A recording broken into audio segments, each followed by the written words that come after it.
Let's look at an example of this. So now I've given, it's basically that same picture as before, but now A has coordinates of 6, 8, and -2 in the X, Y, and Z, respectively, and that's in units of inches. And B is at coordinates of 12, 20, 11. And the force up here is 200I plus 300J minus 30K pounds. So I'm going to need to do M sub A is equal to RAB cross F. So I'm going to need to get RAB. Well, I'm given the B coordinates and the A coordinates, so I can figure that out.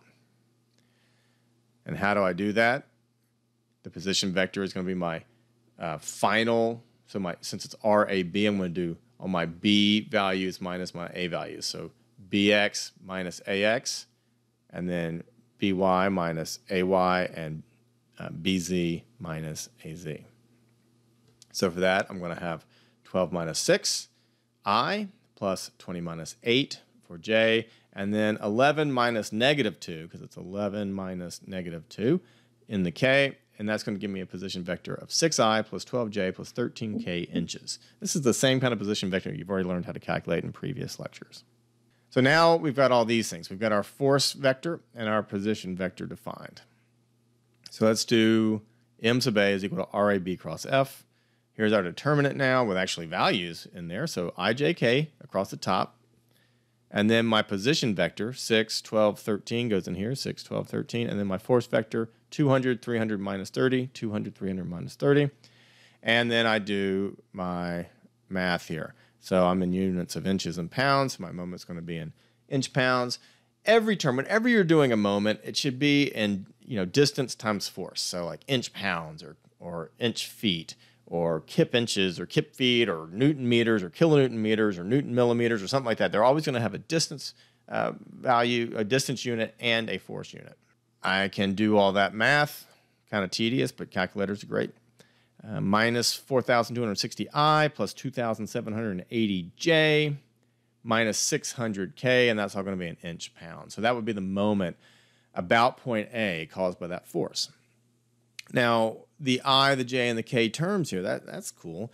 What that's saying is that the X component of the moment about A is minus 4,260I. So that means that that force is wanting to crank point A clockwise about its own x-axis. And it's going to make it want to crank counterclockwise about its own j-axis, and then clockwise about its own z-axis.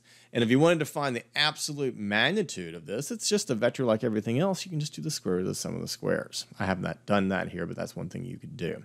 And where would that be acting? At some weird orientation defined by the unit vector that you could get from these values. Anyway, what if there were two forces? And we only had one force, vector F. I mean, what if there were two acting at the same spot? So maybe like two cables tied to point B there, and they were pulling in two different directions. You could do it by doing RAB cross F1 and RAB cross F2 and do two different determinants. And look at all, you'd do twice as much math here. But you know what else you could do is you could actually find those two forces in Cartesian vector form and just add their x's together, add their y's together, and add their z's together, get a resultant vector, and multiply through cross product RAB cross the F resultant. And so that's going to be faster in the long run.